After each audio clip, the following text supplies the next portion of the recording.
तारणाचे कार्य जे परमेश्वर करत आहेत ते खरोखरच आश्चर्यकारक आहे. जर आपण वारंवार संदेशाचा प्रचार केला तर वचन श्रोत्यांच्या हृदयात जिवंत होईल आणि वाढेल आणि ते म्हणतील, जेव्हा मी मला सांगितलेल्या बायबल वचनांचे परीक्षण केले तेव्हा मला जाणवले की माता खरोखर अस्तित्वात आहे. मी माझ्या बायबलमध्ये हे का पाहू शकलो नाही?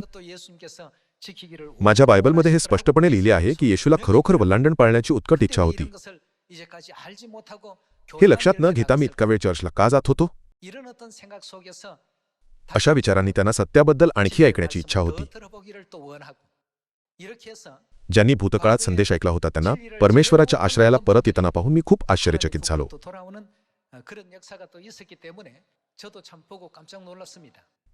सुरुवातीला सियोनची सुरुवात नम्र आणि लहान होती आणि सियोनच्या अनेक सदस्यांना याची उत्सुकता होती की स्वर्गीय पिता आणि माताचे कार्य कसे प्रकट होईल.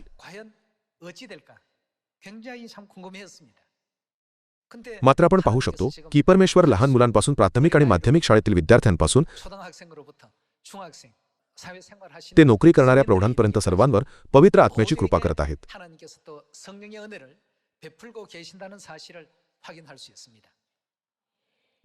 दक्षिण कोरियामध्ये देखील विविध शहरामध्ये बी पेरले गेले आहे आणि असे म्हटले जाते की संदेश ऐकल्यानंतर मोठ्या संख्येने लोक सत्याकडे परतले आहेत. स्वर्गीय पिता आणि माताने म्हटले, ही सुवार्ता केल्यानेच पूर्ण होते. परमेश्वराने दिलेल्या सुवार्तेची व्याख्या आपल्या अंतःकरणात कोरल्यानंतर ते इतके थक्क झाले की त्यांना वाटले, हा चमत्कार नाही का?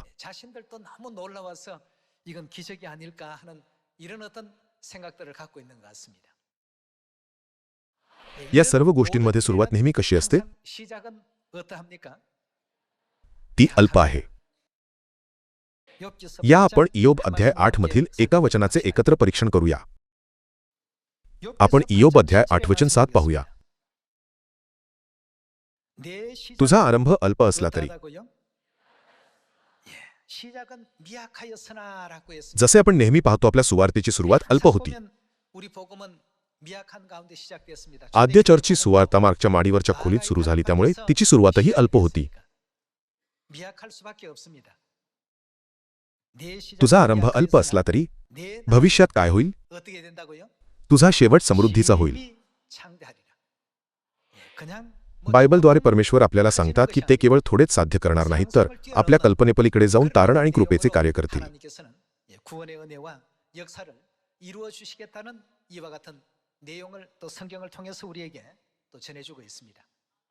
सर्व लोकांना तुमचा बायबलच्या सर्व भविष्यवाण्यांवर यशया 42 आणि 14च्या वचनांवर विश्वास आहे का? परमेश्वर म्हणाला, मी बोललो तसे घडवूनही आणतो, मी योजतो ते शेवटास नेतो.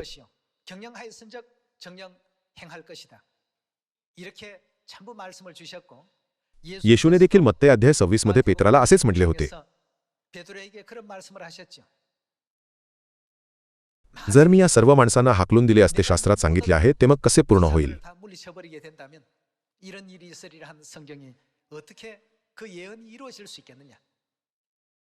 म्हणून त्यांनी मत्तई 26 मध्ये उल्लेख केला आहे की शास्त्रे आणि संदेश त्यांच्या भविष्यवाण्यानुसार त्यांना पापार्पण म्हणून अर्पण करण्यात आले होते.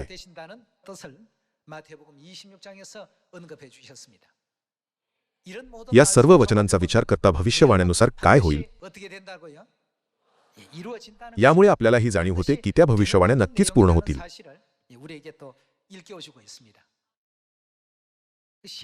आपण सफरचंदाची झाडे न लावता फळांची अपेक्षा करू शकत नाही हो ना? आपण लावण्याचे आणि पाणी देण्याचे काम करतो पण सर्व काही वाढवणारे परमेश्वर आहेत. म्हणून आपण परिणाम परमेश्वरावर सोपवला पाहिजे.